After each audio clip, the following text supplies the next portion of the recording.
দেশে জেট ফুয়েলের দাম বাড়ানোয় উদ্বেগ প্রকাশ করেছেন aviation operators association of Bangladesh AOAB। সংগঠনটি বলছে এতদিন বিমান পরিচালনায় খরচ বাড়ছে, যার প্রভাবে পড়তে পারে বিমান ভাড়ায়। জেট ফুয়েলের উপর কর বাড়ানোর কারণে পুরো এভিয়েশন খাতের টেকসই উন্নয়নও বাধাগ্রস্ত হবে বলে দাবি তাদের। মশরুর শাকিলের রিপোর্ট। দেশের এভিয়েশন খাতে নতুন করে চাপ তৈরি করেছে জেট ফুয়েলের মূল্যবৃদ্ধি।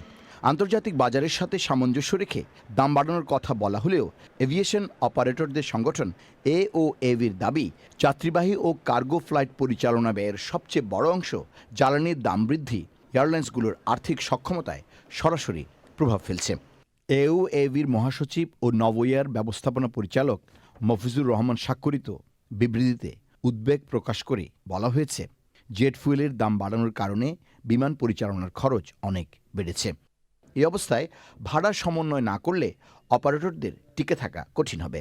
তাই পরিচালনা ব্যয় সামঞ্জস্য করতে এয়ারলাইন্সগুলোকে বাধ্য হয়ে টিকিটের দাম বাড়াতে হতে পারে। এতে বাড়তি চাপ পড়তে পারে যাত্রীদের উপর।